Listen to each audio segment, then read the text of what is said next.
RSS ನ ಪ್ರಶ್ನೆ ಮಾಡಿದವರಿಗೆ ಉಳಿಗಾಲ ಇಲ್ಲ. ನನಗೂ ಸಾಕಷ್ಟು ಬೆದರಿಕೆಗಳು ಬರ್ತವೆ. ಮುಸಲ್ಮಾನರಿಗೆ ಬುದ್ಧಿವಾದ ಹೇಳುವಂತಹ ನೀವುಗಳು ಎಲ್ಲವನ್ನು ರಿಜಿಸ್ಟರ್ ಮಾಡಿ ಇದೊಂದು ರಿಜಿಸ್ಟರ್ ಮಾಡದೇ ಇರುವಂತದಕ್ಕೆ ಕಾರಣ ಏನು? ಬುದ್ಧಿ ಇರುವಂತಹ ಯಾವುದೇ ವ್ಯಕ್ತಿ ಈ ಹಿಂದೂ ಧರ್ಮ ರಿಜಿಸ್ಟರ್ ಆಗಿಲ್ಲ ಅಥವಾ ಸರ್ಕಾರದಿಂದ ಅನುದಾನ ತಗೊಂಡಿಲ್ಲ ಅನ್ನೋ ರೀತಿಯಲ್ಲಿ ಹೇಳಿಕೆ ಕೊಡುವಂತಾನೆ ಅಂತ ಹೇಳಬೇಕಾಗತ್ತೆ. ನೋಂದಣಿ ಮಾಡಿಸಿರುತ್ತಾನೆ ಸಮಸ್ಯೆ, ಅದಕ್ಕೆ ನೋಂದಣಿ ಮಾಡಿಸೋದು ಬೇಡ. ರಿಜಿಸ್ಟ್ರೇಷನ್ ಮಾಡಿದ್ರೆ ಕಾನೂನು ವ್ಯಾಪ್ತಿಯಲ್ಲಿ ಬರುತ್ತೆ.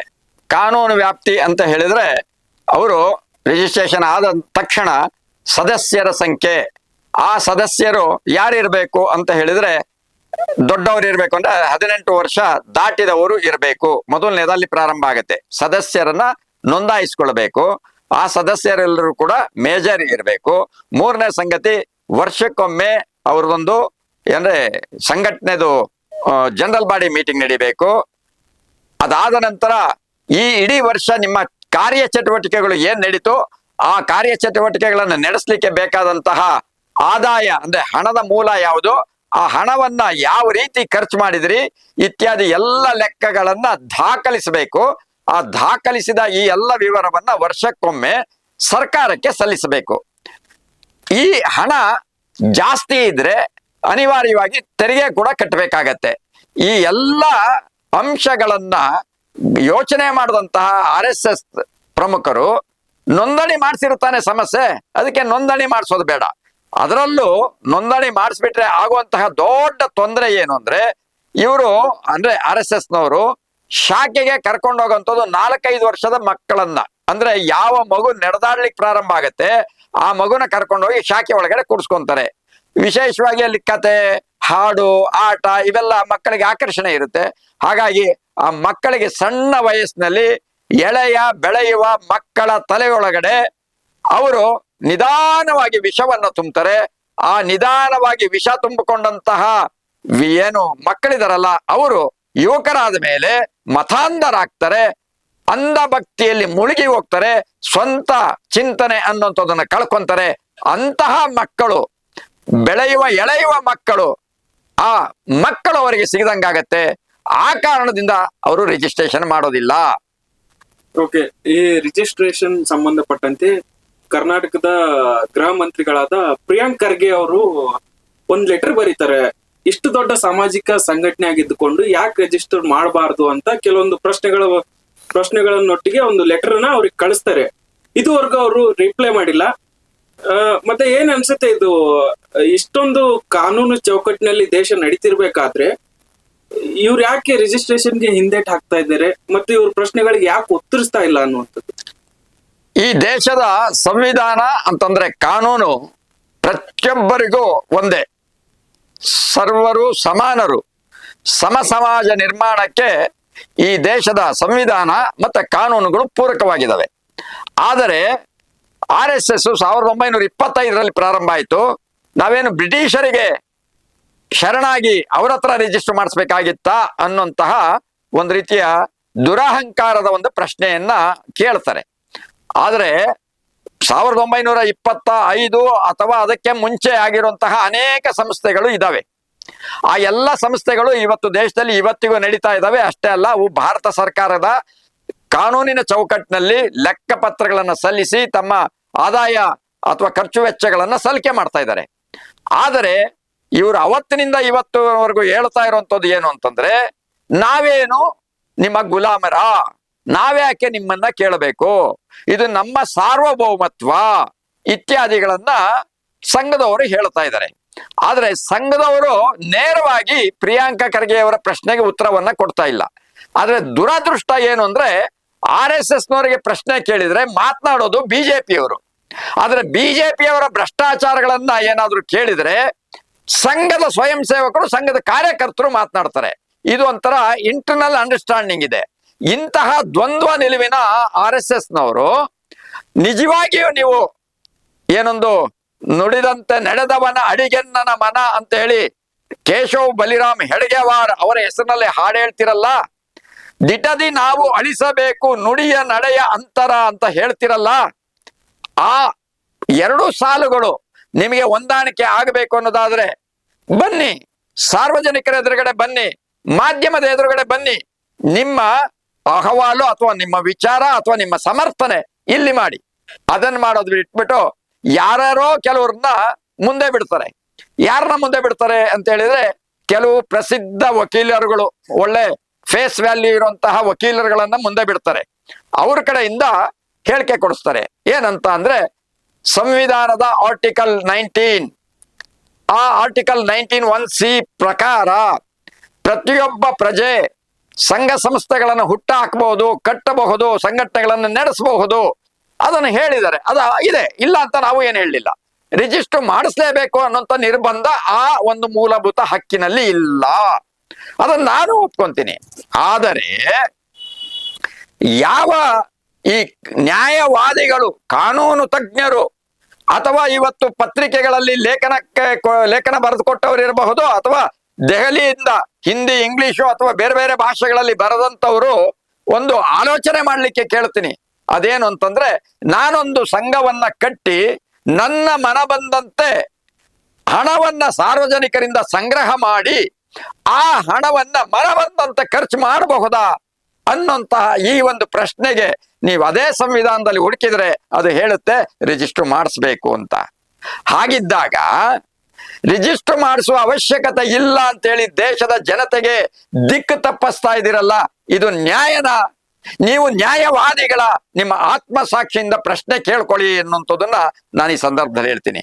ಅದೇ ಸಂದರ್ಭದಲ್ಲಿ ಅವ್ರು ಯಾಕೆ ರಿಜಿಸ್ಟರ್ ಮಾಡಿಸೋದಿಲ್ಲ ಅಂತ ಹೇಳಿದ್ರೆ, ಅವರು ಇಡೀ ದೇಶದ ಸಾಕಷ್ಟು ಹಣ ಅವ್ರ ಕಡೆ ಬರುತ್ತೆ, ಸಾಕಷ್ಟು ಅವ್ರದ್ದು ಆಸ್ತಿ ಇದೆ. ಅದೆಲ್ಲ ತಗೊಂಡ್ರೆ ತುಂಬಾ ದೊಡ್ಡ ಮಟ್ಟದಲ್ಲಿ ತೆರಿಗೆ ಕಟ್ಟಬೇಕಾಗತ್ತೆ. ಅದೆಲ್ಲವನ್ನ ಕೂಡ ಅವರು ಬೇನಾಮಿ ಆಸ್ತಿಗಳಲ್ಲಿ ಇಟ್ಕೊಂಡಿದ್ದಾರೆ, ಬೇನಾಮಿ ಆಸ್ತಿಗಳನ್ನಾಗಿ ಇಟ್ಕೊಂಡಿದ್ದಾರೆ, ಡಿವೈಡ್ ಮಾಡಿ ಇಟ್ಕೊಂಡಿದ್ದಾರೆ. ಈ ಸಂದರ್ಭದಲ್ಲಿ RSS ನ ಪ್ರಮುಖರಿಗೆ ಅಥವಾ RSS ನ ಸಮರ್ಥಕರು ಅಥವಾ RSS ನ ಸಮರ್ಥನೆ ಮಾಡಿ ರಿಜಿಸ್ಟ್ರೇಷನ್ ಅವಶ್ಯಕತೆ ಇಲ್ಲ ಅಂತ ಹೇಳದಂತವರಿಗೆ ನಾನು ಹೇಳ್ತೀನಿ, ವಿದೇಶಗಳಲ್ಲಿ ಹಲವಾರು ದೇಶಗಳಲ್ಲಿ RSS ಇದೆ. ಅಲ್ಲಿ ಹಿಂದೂ ಸ್ವಯಂ ಸೇವಕ ಸಂಘ HSS ಅಂತ ಇದೆ. ಅಲ್ಲಿ ಯಾಕೆ ರಿಜಿಸ್ಟರ್ ಮಾಡಿದ್ರಿ?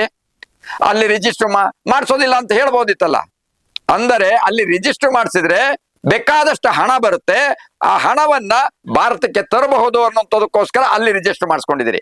ಯಾಕೆಂದ್ರೆ ಅವರೆಲ್ಲ ವೈಟ್ ಕೊಡೋದು.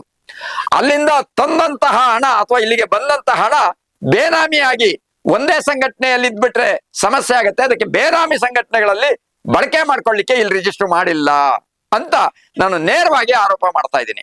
ಆಯ್ತು, ಅಲ್ಲಿ ಮಾಡಿಸೋದೇನು, ಇಲ್ಲಿ ಮಾಡಿಸದೇ ಇರೋದೇನು? ಅವನು ಯಾವನ ಒಬ್ಬ ನನ್ನ ಜೊತೆಯಲ್ಲಿ ಒಂದು ಮಾಧ್ಯಮದಲ್ಲಿ ಒಂದು ಟಿವಿನಲ್ಲಿ ಸಂವಾದಕ್ಕೆ ಕೂತ್ಕೊಂಡಿದ್ದ. ಆತ ಹೇಳ್ತಾನೆ, ನಾವು ರಿಜಿಸ್ಟರ್ ಮಾಡಿಸಿದೀವಿ. ಯಾವುದನ್ನ? RSS ನಲ್ಲ, ರಾಷ್ಟ್ರೋತ್ಥಾನ ಪರಿಷತ್ತನ್ನ. ರಾಷ್ಟ್ರೋತ್ಥಾನ ಪರಿಷತ್ತು ಅದು ಬೇರೆ ಸಂಘಟನೆ ರೀ. ಅದೊಂದು ಕನಿಷ್ಠ ಜ್ಞಾನ ಇಲ್ಲದೆ ಇರುವಂತ ಅವಿವೇಕಿಯನ್ನ ಮಾಧ್ಯಮದವರು ಕೂಡ್ಸ್ಕೊಂಡು ಮಾತನಾಡ್ತಾರೆ, ಆ ಮಾಧ್ಯಮದಲ್ಲಿ ಕೂಡ್ಸ್ಕೊಂಡು ಮಾತನಾಡ್ತಾರೆ. ರಾಷ್ಟ್ರೋತ್ಥಾನ ಪರಿಷತ್ತು ಅದೊಂದು ಟ್ರಸ್ಟ್, RSS ಇದೊಂದು ಸಂಘ. ಸಂಘವೇ ಬೇರೆ, ಇನ್ನೊಂದು ಸಂಸ್ಥೆನೇ ಬೇರೆ. ಅಂದರೆ ಅವೆರಡನ್ನು ಒಂದನೇ ಅನ್ನೋ ರೀತಿಯಲ್ಲಿ ಮಾತನಾಡ್ತಲ್ಲ, ಅವನಿಗೊಂದು ಕನಿಷ್ಠ ಜ್ಞಾನ ಇಲ್ಲ. ಅಂತಹ ಅವಿವೇಕಿಗಳನ್ನ ಇವತ್ತು ಮಾಧ್ಯಮಗಳಲ್ಲಿ ಕರ್ಕೊಂಡ್ಬಂದು ಸಮರ್ಥನೆ ಮಾಡಿಸ್ತಾರೆ. ಇವತ್ತು ಸಂಘ ಪರಿವಾರದ ಹಲವಾರು ಸಂಸ್ಥೆಗಳು ರಿಜಿಸ್ಟರ್ ಆಗಿದ್ದಾವೆ, ಅದರಲ್ಲಿ ಇದೊಂದು ರಿಜಿಸ್ಟರ್ ಆಗೋದ್ರೆ ಏನಾಗತ್ತೆ ಅನ್ನೋಂಥ ಪ್ರಶ್ನೆ. ಇದೇ ಸಂದರ್ಭದಲ್ಲಿ ಇದೇ RSS ನವರು ಹೇಳೋದೇನು ಅಂದ್ರೆ, ನಮ್ದು 33 ಕೋಟಿ ದೇವತೆಗಳಿದ್ದಾರೆ ಅಂತ ಹೇಳಿ ವಿವೇಕಾನಂದರು ಹೇಳಿದ್ರು. ಈಗ 150 ಕೋಟಿ ದೇವತೆಗಳು ಇರಬಹುದು. ಅದರಲ್ಲಿ ಅಲ್ಲ ನಮ್ಗೇನು ಒಬ್ಬ ಹೆಚ್ಚಿಗೆ ಆಗೋಗ್ಬಿಡ್ತಾನ? ಯೇಸು ಒಬ್ಬ ಹೆಚ್ಚಿಗೆ ಆಗೋಗ್ಬಿಡ್ತಾನ? ಅವರು ಕೂಡ ನಮ್ಮ ದೇವರಂತಾನೆ ಅವ್ರಿಗೂ ಪೂಜೆ ಮಾಡೋದು. ಎಲ್ಲರೂ ಒಂದೇ, ಎಲ್ಲಾ ದೇವರು ಒಂದೇನೆ, ಬೇರೆ ಬೇರೆ ಹೆಸರು ಅನ್ನೋ ರೀತಿಯಲ್ಲಿ ಒಪ್ಕೋಬೇಕು ಅಂತ ಮುಸಲ್ಮಾನರಿಗೆ ಬುದ್ಧಿವಾದ ಹೇಳುವಂತಹ ನೀವುಗಳು ಎಲ್ಲವನ್ನು ರಿಜಿಸ್ಟರ್ ಮಾಡಿ ಇದೊಂದು ರಿಜಿಸ್ಟರ್ ಮಾಡದೇ ಇರುವಂತದಕ್ಕೆ ಕಾರಣ ಏನು? ಇದರಲ್ಲಿ ಇರುವಂತ ನಿಮ್ಮ ಅಕ್ರಮಗಳೇನು? ನಿಮ್ಮ ಅಕ್ರಮ ದಂಧೆಗಳೇನು? ನಿಮ್ಮ ಕಳ್ಳ ವ್ಯವಹಾರಗಳೇನು? ನೇರವಾಗಿ ನಾನು ಹೇಳಲಿಕ್ಕೆ ಇಷ್ಟಪಡ್ತೀನಿ, RSS ನವರು ಅಂತ ಹೇಳಿದ್ರೆ ಕಳ್ಳರು, ದರೋಡೆಕೋರರು, ರೌಡಿಗಳು. ನಾನೇ ಹೇಳ್ತಾ ಇಲ್ಲ. RSS ನಲ್ಲಿ ಬೆಳೆದು ಬಂದವರು ಅಂದ್ರೆ ಬೆಳೆದು ಬಂದಂತಹ ಸದಾನಂದ ಗೌಡ, ಬೆಳೆದು ಬಂದಂತಹ ವಿಶ್ವನಾಥ, ಅವರವರೇ ಹೇಳ್ಕೊಂತವ್ರೆ, ನೀನ್ ಕಳ್ಳ, ನೀನ್ ರೌಡಿ, ನೀನ್ ಭೂಗಳ್ಳ, ನೀನ್ ರೌಡಿ ಅಂತ ಅವ್ರೇ ಹೇಳ್ಕೊಂತವ್ರೆ. ಯಾರು ಮುತ್ತಪ್ಪ ರೈ ಕೆಳಗಡೆ ಬೆಳೆದು ಬಂದವನು, ನೀನ್ ಎಷ್ಟು ಅಕ್ರಮ ಆಸ್ತಿ ಮಾಡಿದೀಯಾ ಏನು ಅಂತ ನನಗೆ ಗೊತ್ತಿಲ್ವಾ ಅಂತ ಸದಾನಂದ ಗೌಡ ವಿಶ್ವನಾಥಿಗೆ ಬೈದಿದ್ದಾರೆ. ವಿಶ್ವನಾಥ ಕೂಡ ಈ ಹಿಂದೆ ಅವರನ್ನು ಬೇರೆ ಬೇರೆ ರೀತಿಯಲ್ಲಿ ಬೈದಿದ್ದಾರೆ. ಅಷ್ಟಕ್ಕೂ ಸದಾನಂದ ಗೌಡರು ಅಧಿಕಾರವನ್ನು ಯಾಕೆ ಕಳ್ಕೊಂಡ್ರು ಅಂತ ಹೇಳಿದ್ರೆ, ಅವರು ಅಕ್ರಮ ಆಸ್ತಿಯನ್ನ ಮಾಡಿ, ಅಕ್ರಮವಾಗಿ ಬೇನಾಮಿ ದುಡ್ಡುಗಳನ್ನ ಮಾಡಿ, ಅದರಿಂದ ರೈಲ್ವೆ ಖಾತೆಯನ್ನ ಕಳ್ಕೊಂಡ್ರು ಸಡನ್ ಆಗಿ ಅನ್ನುವಂಥದ್ದು ನಮಗೆಲ್ಲ ಗೊತ್ತಿದೆ.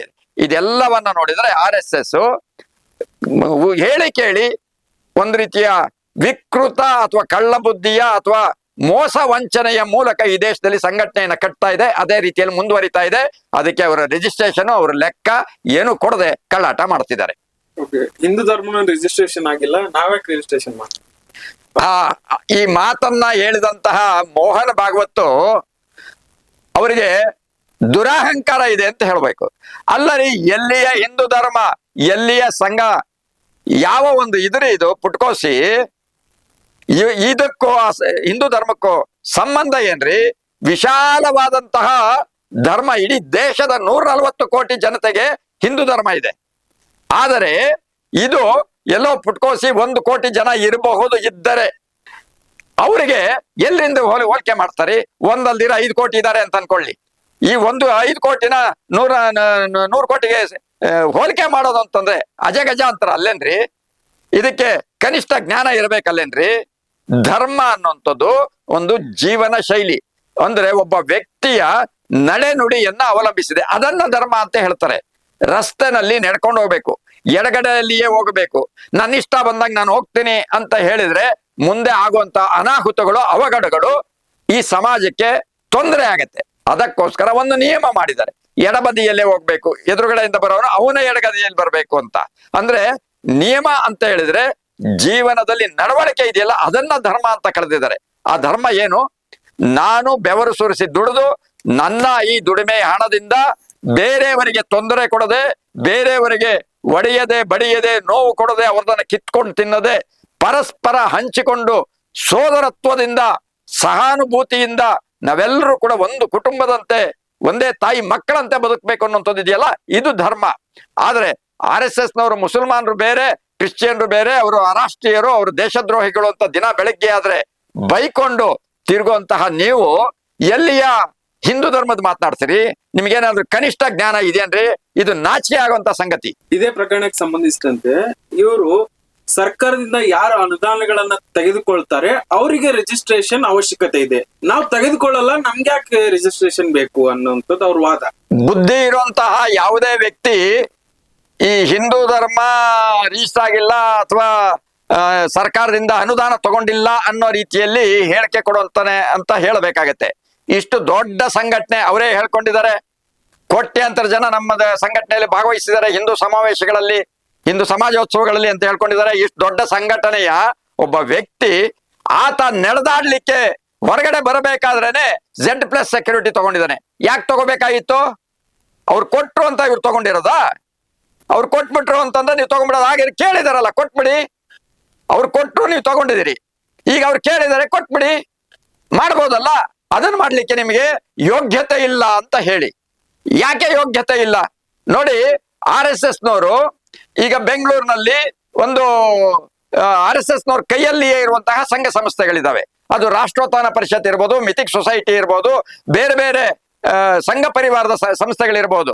ಅವೆಲ್ಲವೂ ಕೂಡ ಸರ್ಕಾರದಿಂದ ಅನುದಾನ ತಗೊಳ್ತಾ ಇಲ್ವಾ?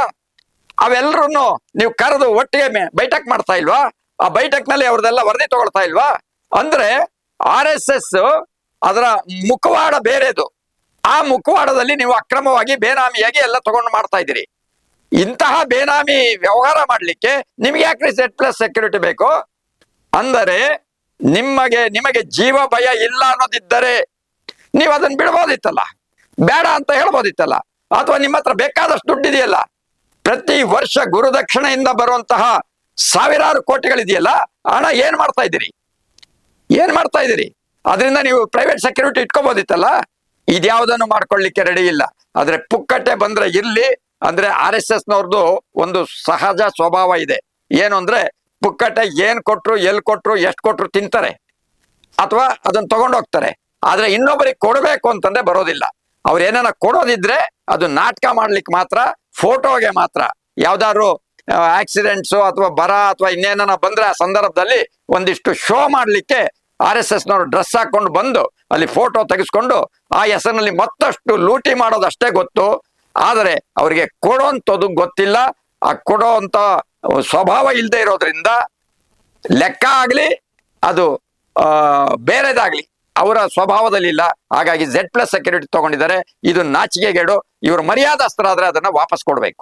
ಏನ್ ಚರ್ಚೆ ನಡೀತಾ ಇದೆ, ಈ ಚರ್ಚೆಗೆ ಸಂಬಂಧಪಟ್ಟಂತೆ ವಿಜಯಪುರದ ಲೋಕಸಭೆ MP ಆಗಿರುವ ರಮೇಶ್ ಜಿಗಜಿಣಗಿ ಅವರು ಪ್ರಿಯಾಂಕ್ ಖರ್ಗೆ ಹೇಳ್ತಾರೆ, ನೀನೊಬ್ಬ ದಲಿತ ಆಗಿದ್ಕೊಂಡು RSS ವಿಚಾರ ನಿನಗೇಕೆ ಅನ್ನುವಂತ ಪ್ರಶ್ನೆಗಳನ್ನು ಮಾಡ್ತಾರೆ. ಏನ್ ಹೇಳ್ತೀರಾ?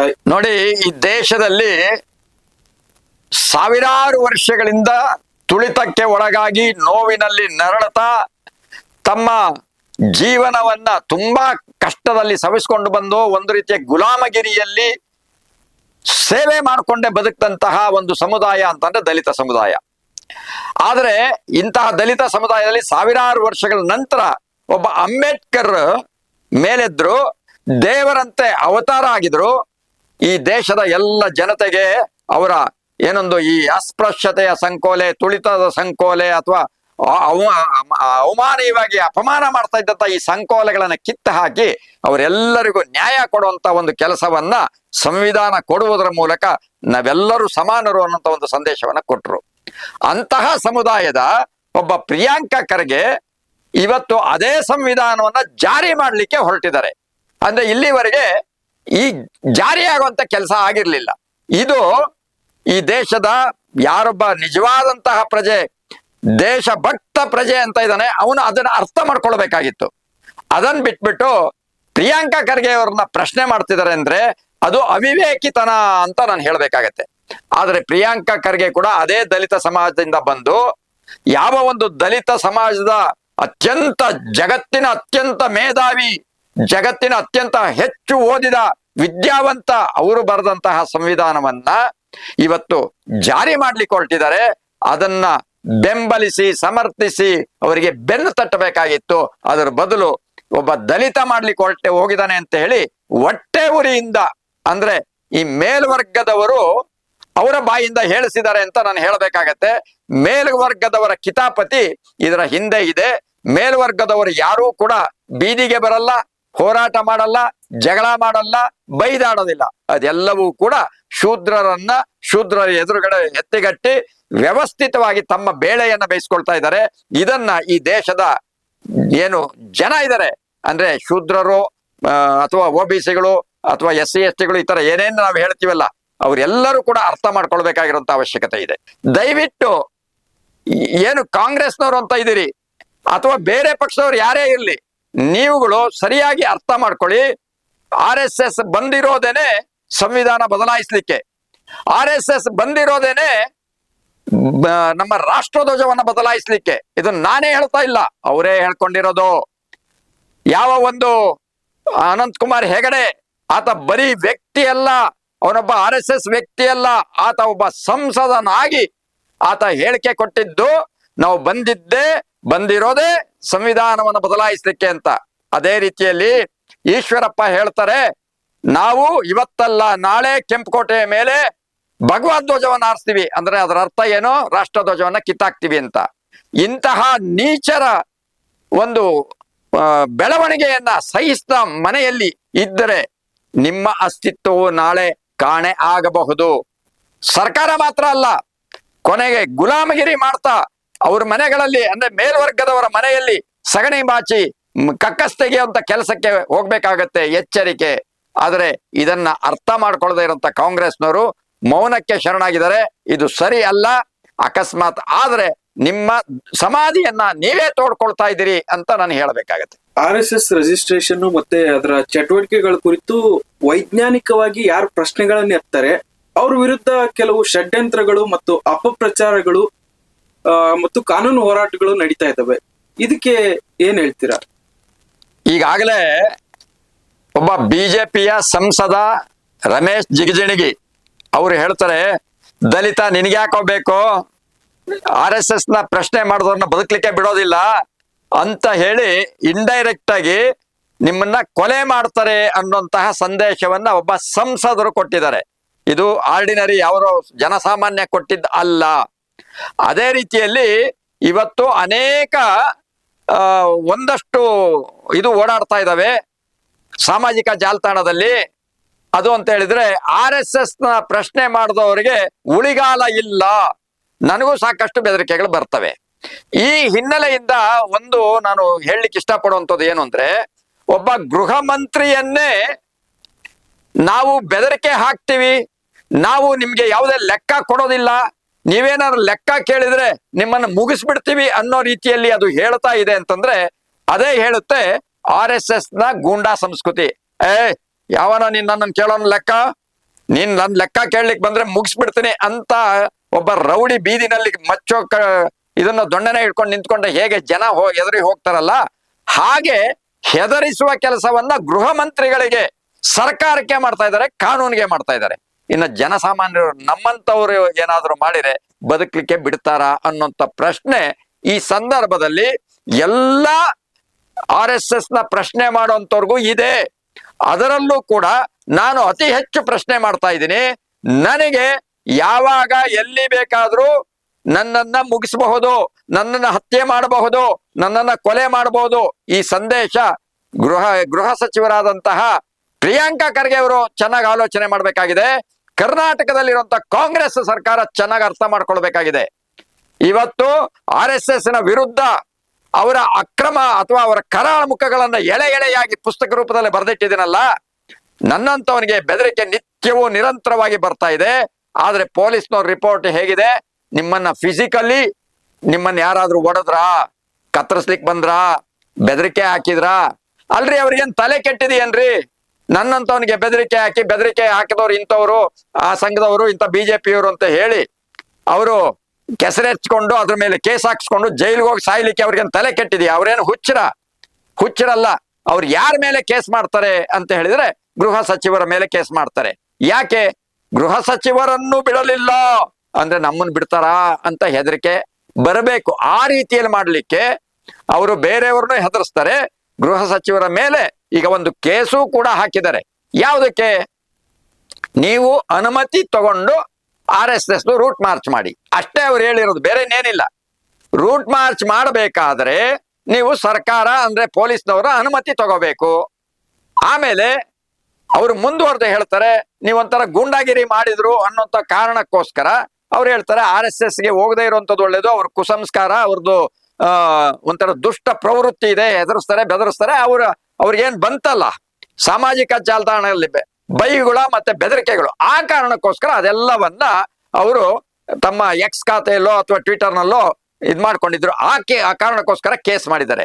ಅಂದರೆ ಇಲ್ಲಿ ಚೆನ್ನಾಗಿ ಅರ್ಥ ಮಾಡ್ಕೊಳ್ಬೇಕು, RSS ನವರು ಬೇರೆಯವ್ರನ್ನ ಹೆದರಿಸಿ ಬೆದರಿಸಿ ತಮ್ಮ ಸಂಘಟನೆಯನ್ನ ಗಟ್ಟಿ ಮಾಡ್ಕೊಳ್ತಾ ಹೋಗ್ತಾ ಇದ್ದಾರೆ. ಅವ್ರಿಗೆ ಈಗಾಗಲೇ ಹಣಬಲ ಮತ್ತೆ ತೋಳಬಲ ಎರಡೂ ಇದೆ. ಹಾಗಾಗಿ ಅವರು ಯಾರನ್ನ ಬೇಕಾದ್ರೂ ಹೆದರ್ಸ್ತಾರೆ, ಯಾರನ್ನ ಬೇಕಾದ್ರೂ ಕೊಲೆ ಮಾಡ್ತಾರೆ. ಅದಕ್ಕೆ RSS ನಲ್ಲಿ 3 ಶಬ್ದಗಳನ್ನ ನಾನು ಹೇಳ್ತೀನಿ. ಯೂಸ್ ಅಂಡ್ ಥ್ರೋ, ಬಳಸಿ ಬಿಸಾಕ್ತಾರೆ ಯಾರನ್ನ ಬೇಕಾದರೂ. ಹಾಗೆ ಯೂಸ್ ಅಂಡ್ ಡೆಸ್ಟ್ರಾಯ್, ಬಳಸಿ ಬಿಸಾಕ್ತಾರೆ, ಜೊತೆಗೆ ಬಳಸಿ ಹಾಳು ಮಾಡ್ತಾರೆ. 3ನೇದಿದೆ ಯೂಸ್ ಅಂಡ್ ಕಿಲ್, ಯೂಸ್ ಮಾಡ್ಕೊಂತಾರೆ, ಅದಾದ್ಮೇಲೆ ಕೊಂದು ಬಿಸಾಕ್ತಾರೆ. ಅಂತಹ ಬೇಕಾದಷ್ಟು ಉದಾಹರಣೆಗಳು ಕೂಡ ಇವತ್ತು RSS ನಲ್ಲಿ ಇದೆ. ಮತ್ತೆ ಕೊಲೆ ಮಾಡ್ತಾರೆ, ಕೊಲ್ಲಿಸ್ತಾರೆ.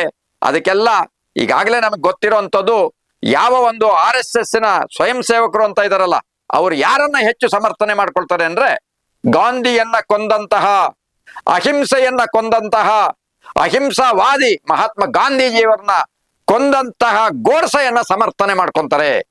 ಈ ಗೋಡ್ಸೆ ಸಮರ್ಥನೆ ಅಂತ ಹೇಳಿದ್ರೆ ಭಯೋತ್ಪಾದಕನ ಸಮರ್ಥನೆ. ಅಂತ ಭಯೋತ್ಪಾದಕರು ಇವತ್ತು ಪ್ರಿಯಾಂಕಾ ಖರ್ಗೆಗೂ ಬೆದರಿಕೆ ಆಗ್ತಾರೆ, ನನಗೂ ಬೆದರಿಕೆ ಆಗ್ತಾರೆ, ನನ್ನನ್ನು ಕೊಲೆ ಮಾಡಿ ಮುಗಿಸಬಹುದು ಅನ್ನೋಂಥದ್ದನ್ನ ಹೇಳ್ಬೇಕಾಗತ್ತೆ.